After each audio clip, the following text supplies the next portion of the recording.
Hello, everyone. My name is Donna Freeman, and welcome to the Yoga in My School podcast. I am the host of the podcast, the founder of Yoga in My School, and I've been doing yoga for about 25 years now, teaching it to kids, sharing the love, and this podcast is part of that mission of sharing the kids' yoga love throughout the world. And I'm excited about today's broadcast. Our recording, whether you're here joining in audio or in video.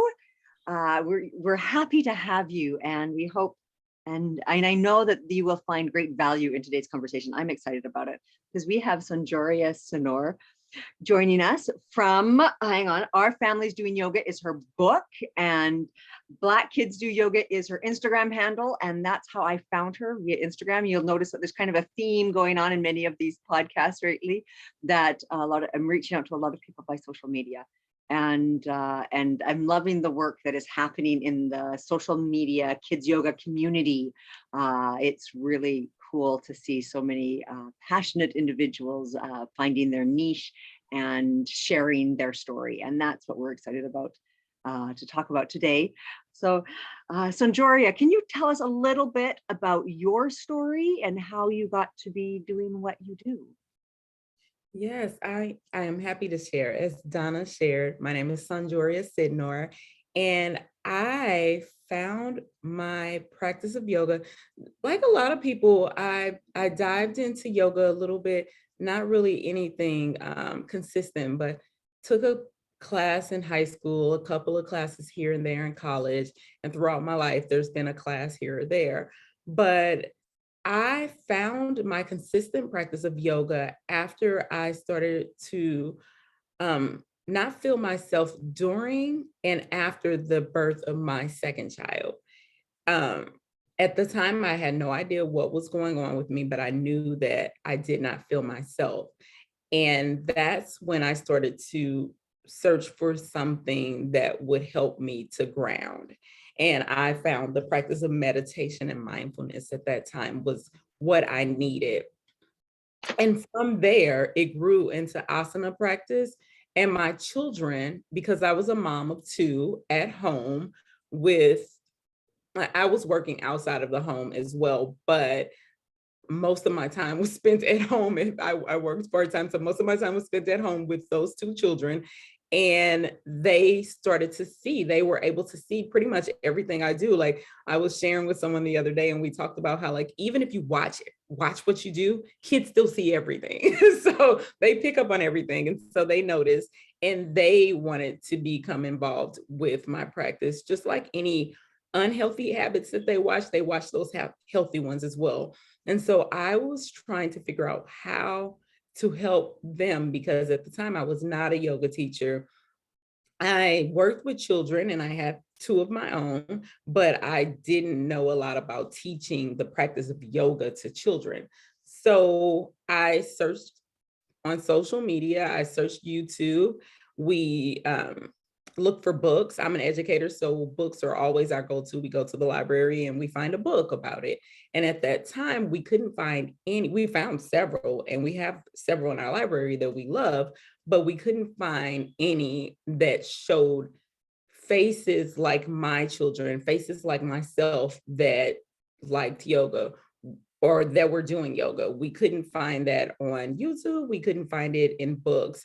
There were brown faces, but we would look at the faces and say, yeah, but not quite. They're not Black kids. And so we decided to write our own book. And as we wrote our own book, it spiraled into us sharing our story on social media, our journey, which I look back at the videos and it was like, it truly was a mom just posting pictures of her cute kids doing yoga with her. It was really great. And we would post a few things on YouTube, and people started to become aware of it. And we became aware that there was a need. Like, it wasn't just our need, other people had the same need.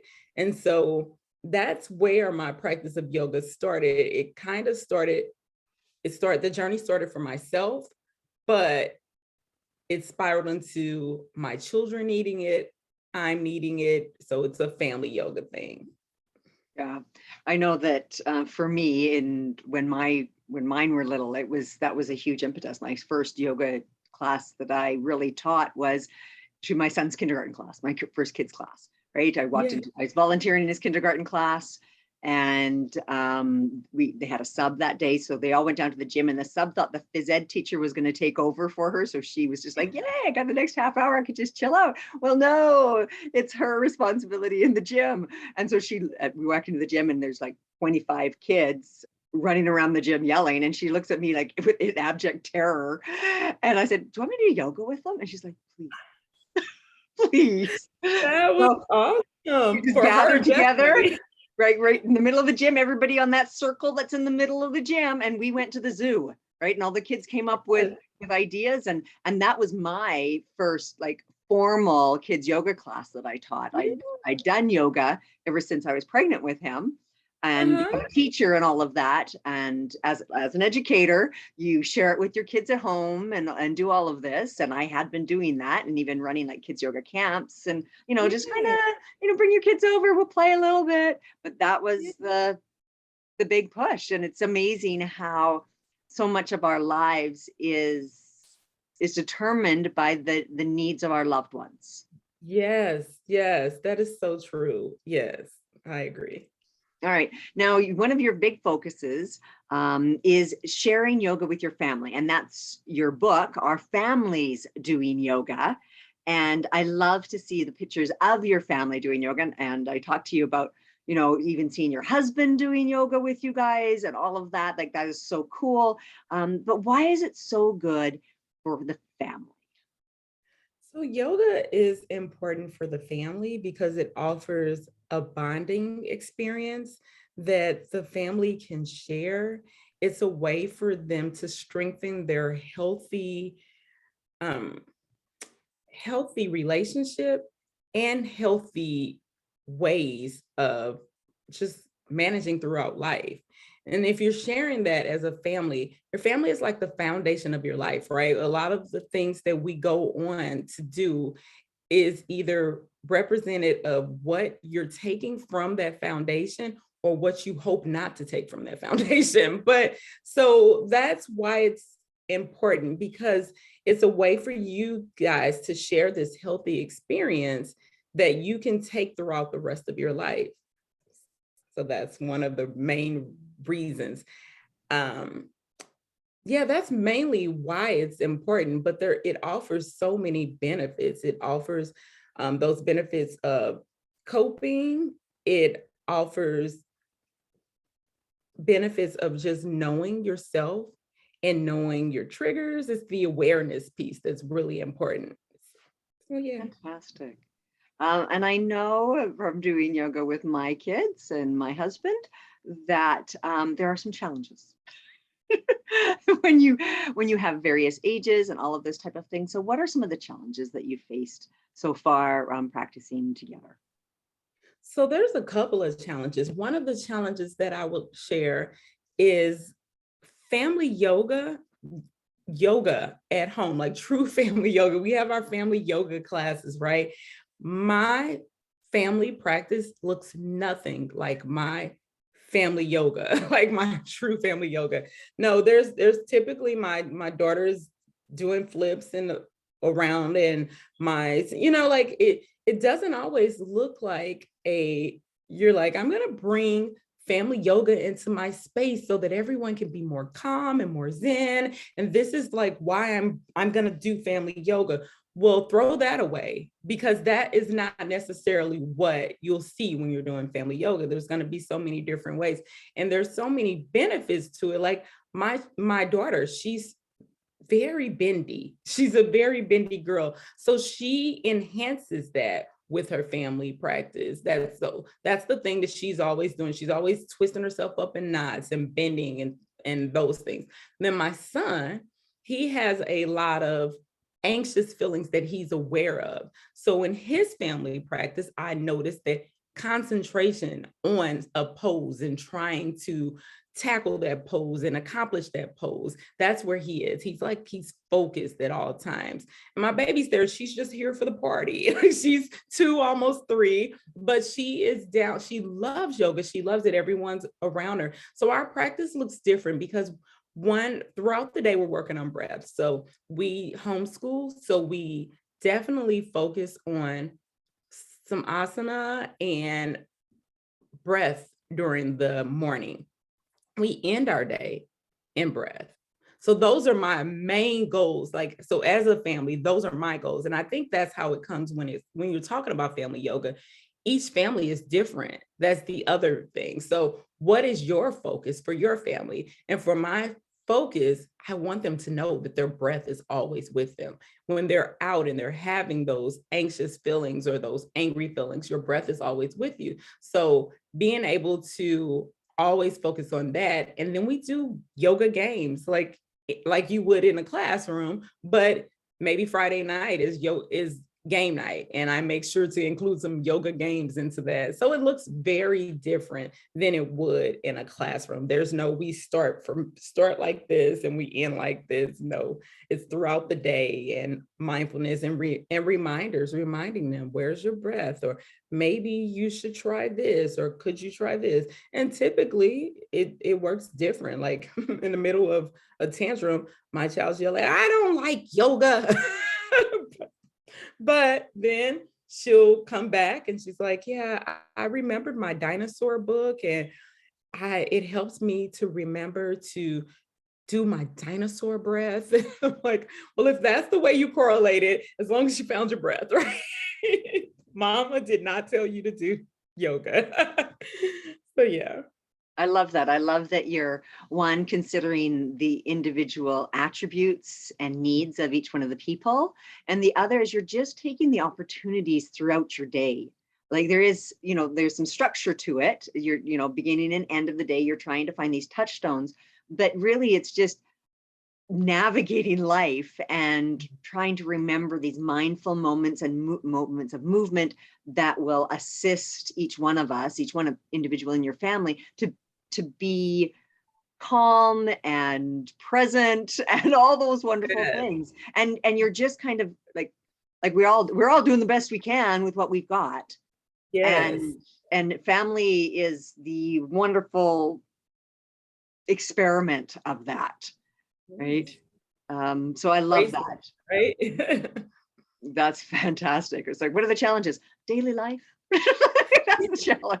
Oh, and one of these, so that was a twofold question. The other part of the challenge of having a family practice is remembering your individual practice, because it's so important. Remembering, I, as a mom, have to remember that it's so important to practice and let my children see me practice, because I'm leading by example. But in the same sense, I need a personal practice. I need an individual practice, and so do they. And so my daughter she calls someone that she sees on YouTube her yoga teacher. So my yoga teacher taught me this, and she taught me. And I think it's so important for them to have that outside of our home as well. So that might be a challenge sometimes to make that possible or consistent. But yeah, I definitely want to throw that in, because I'm learning that a lot now.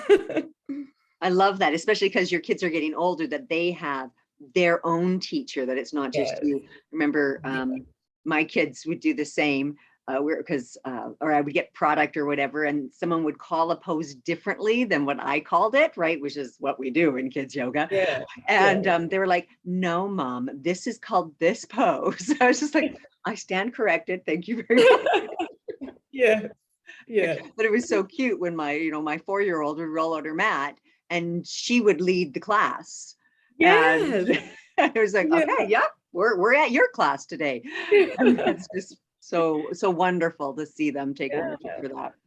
Right. And just so you know, there's more fun yet to come as they get to be teenagers. Mine have all gone through that. Some of them have dropped yoga. Some of them have embraced yoga. So it's really interesting to see. It'll be interesting to have for you to experience going from yours as littles to kind of mid-sized kids to bigs.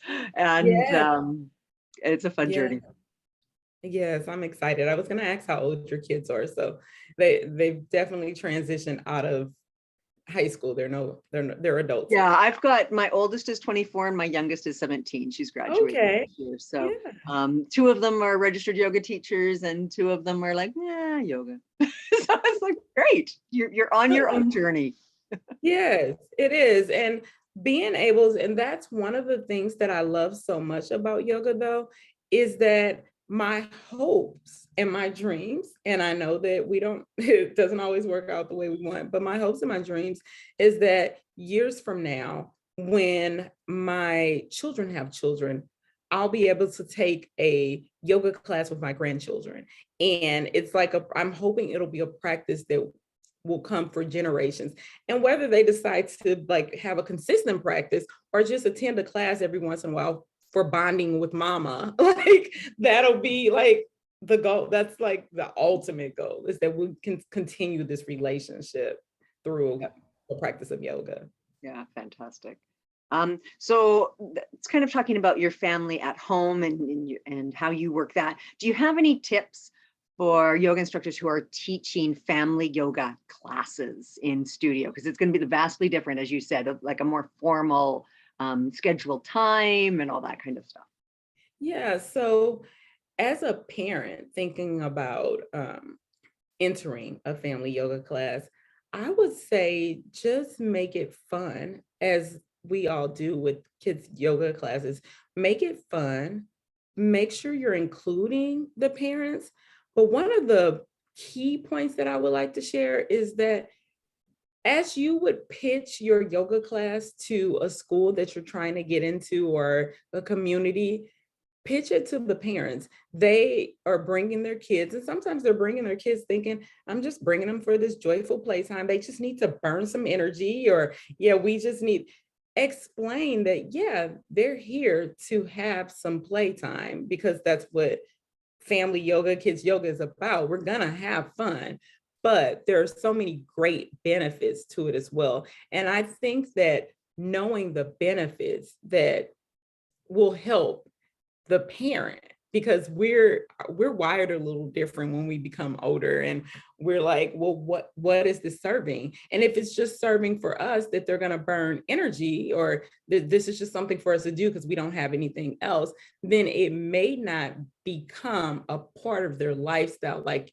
we're hoping that will as yoga instructors, right? So share those benefits with them. Let them know that your breath is helping them to be able to center and self-regulate and calm. And so when we're doing these games like yoga freeze tag, that's teaching them self-regulation. And so it looks like fun to them, but you as a parent know that it helps them to be able to self-regulate after being all wired. And yeah, so I think that would be the most important thing, is throughout the classroom, maybe just throughout the class, maybe throw out tips like, the reason why this is great is because it serves this purpose. And parents really would love that information. Yeah. Why? I think it's fairly typical for a lot of parents to know yoga is good for their physical bodies, as you said, the energy and all that kind of stuff. Yeah. But it's also going to be good mentally and socially and emotionally, and to highlight those, because some of those aren't quite as obvious right away. Yeah. Like, right. Okay, we do balance poses to teach us a focal point, and then we can focus better on our homework. Yes.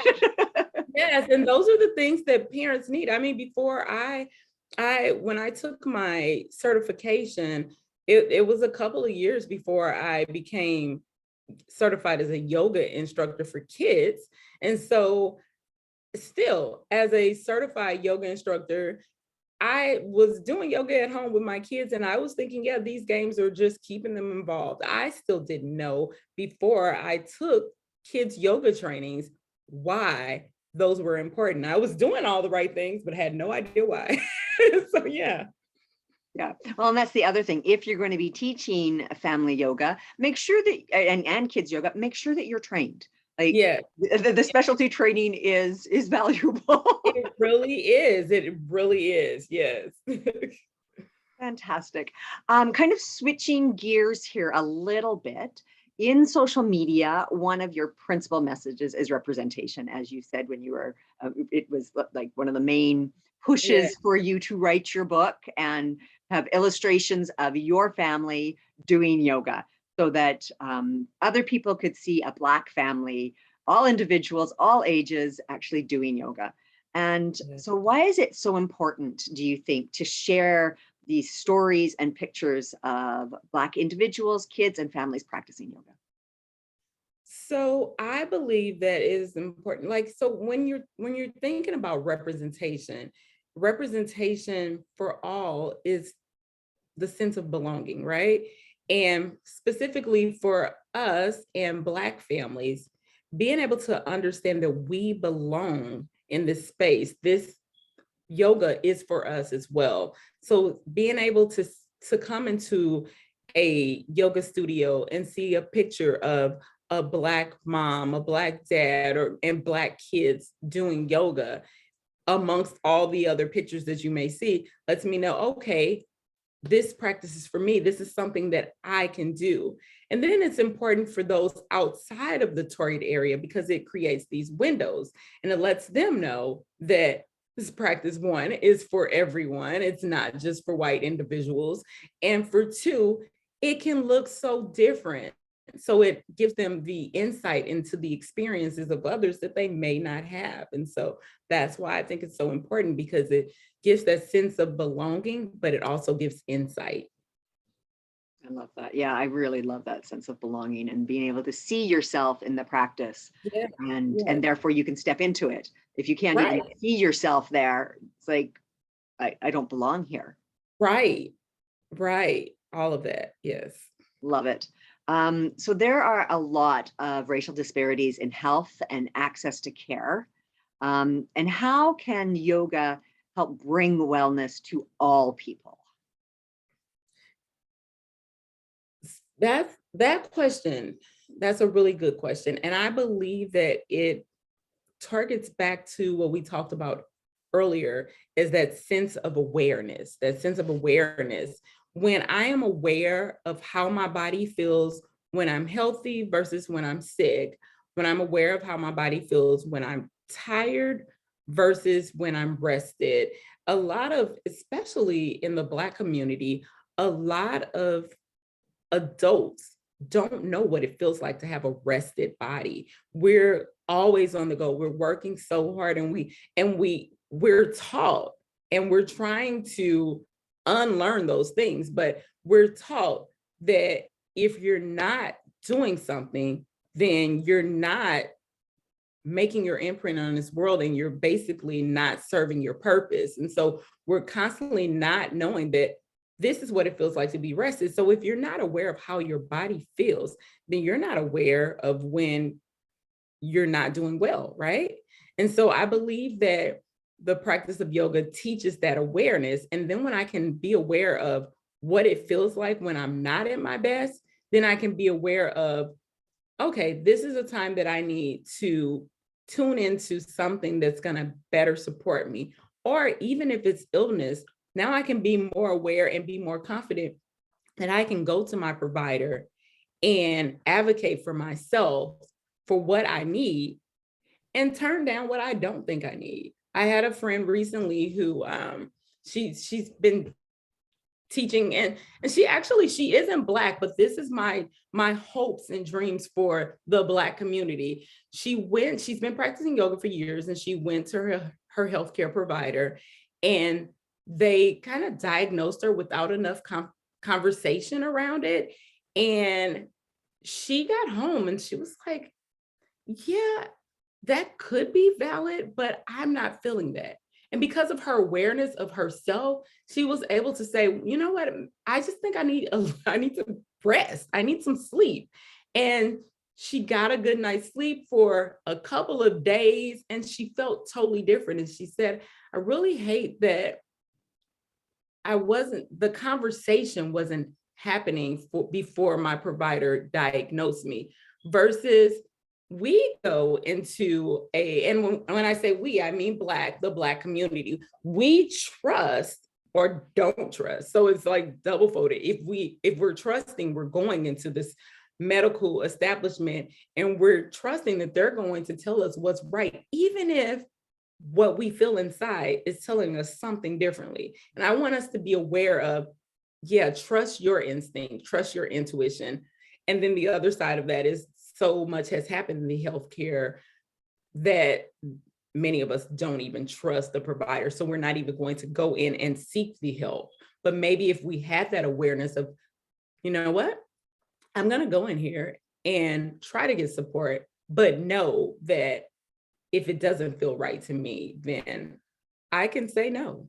I don't know if that was like my tangent. I don't know if that answered the question, but yeah. Yeah, I think so. Because I think what you're talking about is one, just being aware of how you're feeling. So part and working hand in hand with your healthcare provider, knowing that they don't have all the answers, but they may Right. have some of them.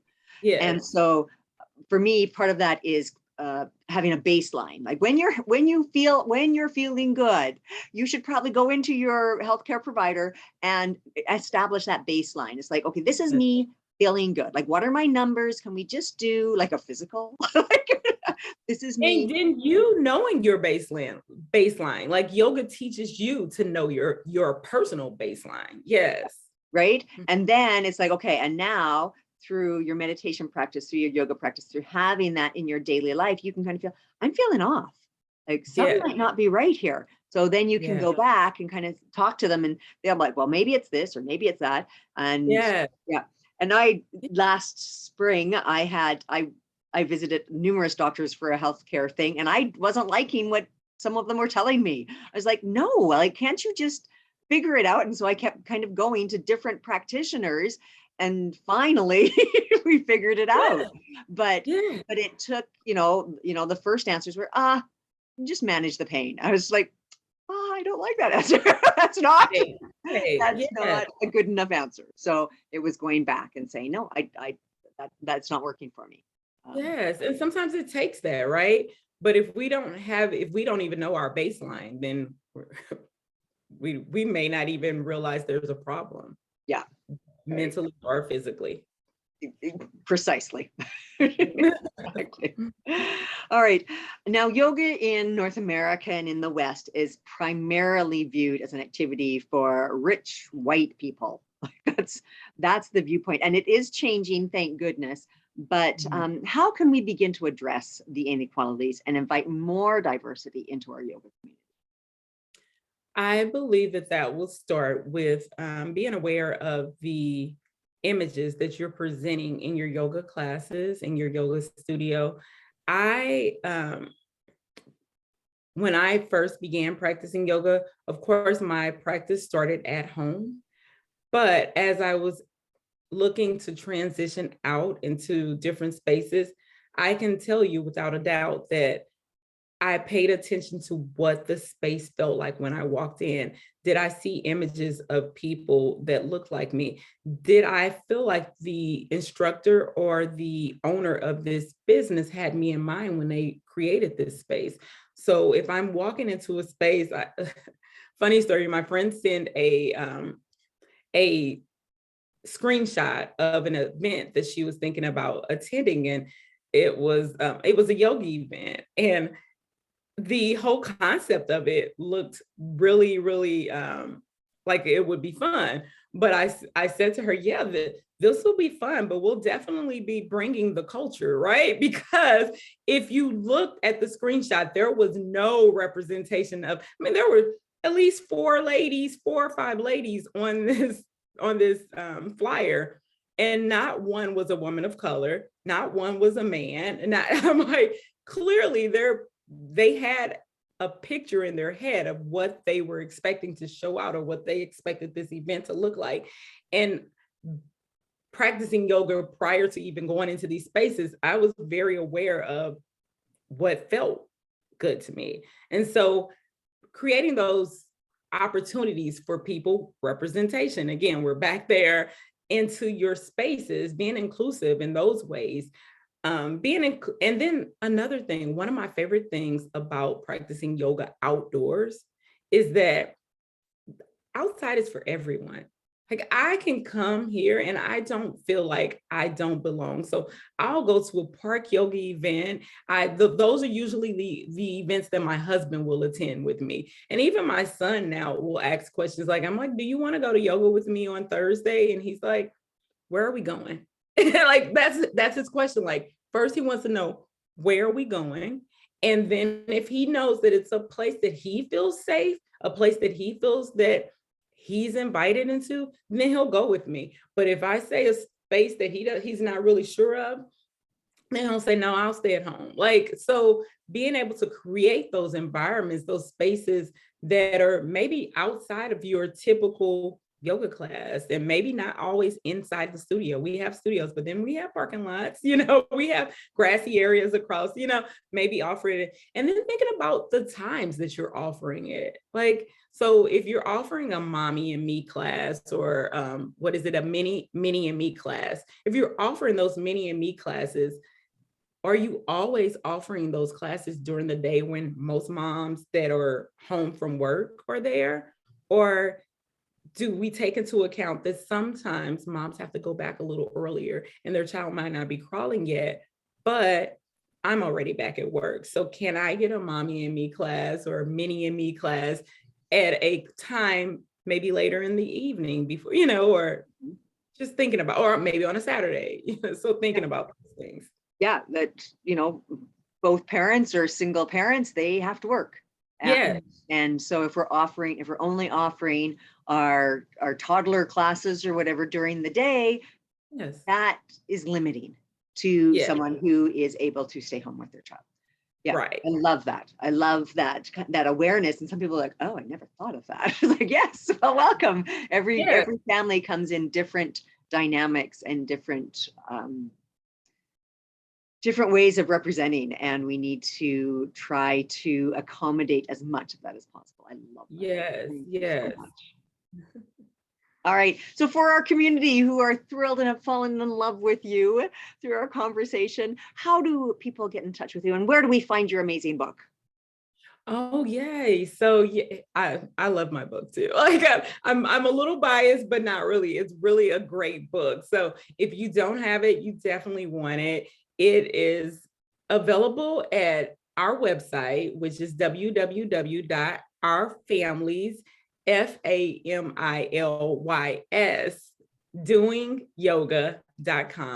You can also find it on Amazon. I believe it's also available on Barnes and Noble, Walmart. Like it's really getting some traction. So you can purchase it anywhere. The best way to purchase it, I would say, is directly at our website. And then if you're looking for us, if you want to see cute pictures of my family doing yoga, any tips that I have to offer as far as doing yoga with your family or just being a mindful family, you can check us out on social media or YouTube at Our Families Doing Yoga. Our handle is at Black Kids Do Yoga. And I also have a podcast. This is recent thing. So Tea with the Yoga Mama is my new podcast, and it's available on pretty much all of the platforms. And I just show up and I share over a cup of tea, which I love. I share my journey, why we do it, what we're benefiting from, some tips. I offer some tips and insight and a lot of insight of being a mama and managing through this journey of mindfulness and yoga. Well, I love the fact that you're just sharing so generously of what your family is doing and everything like that. I know that my kids, they sometimes cringe a little bit when they look back on my YouTube channel and they're like, oh, Mom. I said, but you were so cute. Oh my goodness. Yes. And, but it's a wonderful way to share. Share your practice, share what's in your heart with those that are dearest and nearest to you. And I love the fact you're doing it with such grace, compassion, and representation. Like it is so important. So thank you for representing. Thank you. My YouTube channel, it definitely has grown. So it grew from like us sharing our practice. Now we offer, like my kids will sit side by side with me and we'll lead like a little short snippet of a yoga class from what it would look like from the beginning to the end. But it's still my kids. So like you might see, we're meditating with our eyes closed. And my daughter, there's this one video that I shared that we're meditating with our eyes closed, and my daughter's like making faces at the camera. And I'm like, well, hey, like that's what it looks like, but you're getting the overall benefits of this practice. And I love that it's real. Like it's not Yes. staged. It's not, you haven't talked to your kids, you guys need to behave. It's like, this is what real life is like. It's sometimes really messy. And I think that's really reassuring. And to all of us, it's like, oh, it doesn't need to be perfect. It is a practice. And Right. it's part of it is being present in the moment and being welcoming. So bring it all, whatever you got, just show up, and you're welcome to be here in this space. Yes. Well, Donna, I want to thank you for having me. I truly appreciate it. It's been a joy to talk to you this morning. Thank you for your early morning time. It's a joy. Thank you so much. And I wish you all the best. And everyone who's listening, definitely follow SonJoria and her family and their antics, and you will fall in love with them just as I have. And until next time, oh yes, and like, comment, follow, go and follow, what is it? Tea with Yoga Mama? Tea with Yoga Mama. There we go. I know it's on my playlist. I followed subscribe. That's the word, subscribe. Yes, and I'm enjoying her insights and all of that. It means so much. And thank you for listening and for being here. Until the next time. See ya.